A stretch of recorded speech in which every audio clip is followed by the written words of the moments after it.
Good afternoon and welcome to this week's edition of Finweek Money Matters. Remember, this is the show that helps you manage your finances. I'm Demisha Greater. In today's show, we'll be taking a closer look at the opportunities for digital marketing in Africa.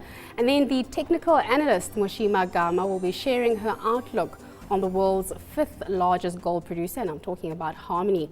Then we'll consider the steps that the Tanzanian president, that is John Magufuli, should take to rouse Africa's sleeping giant. Later in the show, I'll be joined by a panel of experts to discuss offshore investment options.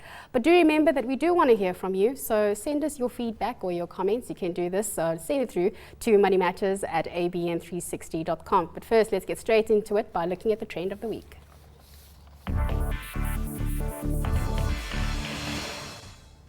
Many digital media publishers generate revenue through online advertisements, but lately this revenue stream has been threatened globally as consumers are starting to use ad blocking software.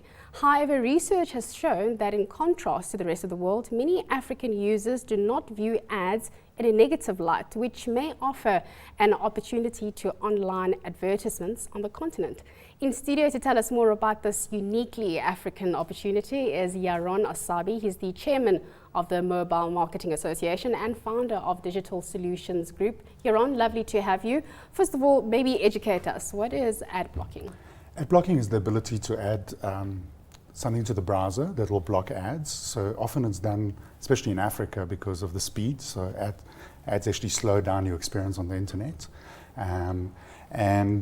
Recently with iOS, with iPhones, it's been released as an option to enable or disable, and that's why I think there's a lot of industry questioning whether this is going to be something that is going to be standard in all handsets. With Android, which is a very big operating system in the continent from Google, a lot of the phones, the low-cost Chinese handsets that we have are Android based. You can have a third-party plugin as well to be able to block ads. Okay.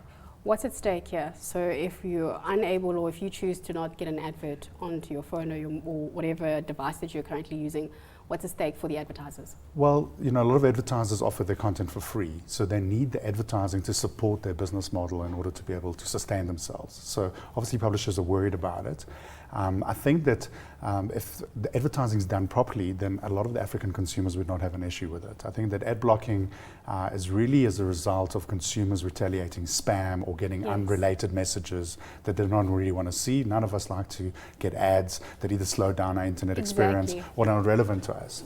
But I think that in terms of the ability to be able to create a right customer journey, in Africa especially, we need ad-supported models. For example, music streaming. Affordability is not always available for us to pay a subscription service for music. But if we need to receive ads, just like TV, we can get the content for free. Same with video. And I think that with the advent of low-cost smartphones in the continent, a lot more people are connected to the internet. So unlike North America or Europe, where ad blocking has become an issue when you move from desktop to mobile, or people are retaliating and have do not call kind of policies, a lot of time we have a lot of new customers that actually launched the internet browser on their handset, and it's the first time they experience the internet on their mobile phone, and it's a great experience for them. So we have an opportunity to do it correctly now, before we get a negative sentiment for the industry. And Yaron, you say this is a uniquely African offering. Do you think this might change as African consumers become more and more sophisticated? Absolutely. I think there's always a threat. It's like TiVo in North America was very popular. People didn't want ads while they're watching TV, so they pay a premium to do it. I think in Africa, because of this affordability issue that I mentioned earlier, I think it's actually an opportunity to do it correctly and to be able to make content that wouldn't be necessarily affordable for certain consumers through ad-supported models. If you look at Google, they're the biggest advertising company in the world. They offer you a lot of free products and services like search, email, client, but their whole model is a double-sided model. I'll give you free information if you give me your attention span for adverts, and I think that's a very good sustainable model when you have low average revenue per user from consumers. So if we look at globally, how are these advertisers remaining relevant to consumers? So advertisers need to be cognizant of the target market, the segmentation. It's traditional marketing. Just because I'm reading a car blog doesn't mean that I'm necessarily interested in buying a car. Okay, and if you're going to give me a very big video that I have to watch up front, it's going to cost me a lot of money in terms of my airtime or data. I'm going to reject that, and I'm going to want to try and block it off.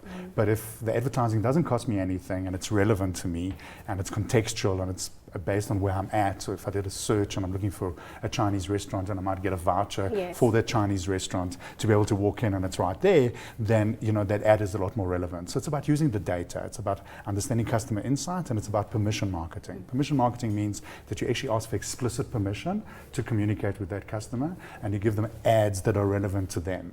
I like the fact that they have to ask for permission first. Absolutely. You feel as though it's not as intrusive. Exactly. You mentioned an example, Google. Yes. Are there any other local companies that you're aware of that you can give us examples that have done it right? Like you said, this gives us an opportunity to do it right the first time. Absolutely. I mean, if you just think about Please Call Me's as a unique African kind of solution. Yes. I don't have money for airtime. I send a Please Call Me message to somebody who does. That doesn't cost me anything. And then the way that message is subsidized, even though it's a free message, is through a tagging of another advert. Yes. A lot of us don't look at that advert, okay? No, I remember there's a funeral policy thing that you'll get. Exactly, but if the brand manages to achieve return on investment from that advert and the consumer gets to use the product for free, then we've achieved the objective that we're looking at. So Yaron, thank you so much for joining us this afternoon and taking us through what the digital marketing space on the African continent, this uniquely African offering that we currently have. That was Yaron Assabi. He's the chairman of Mobile Marketing Association and founder of Digital Solutions. Time now for the Killer Trade.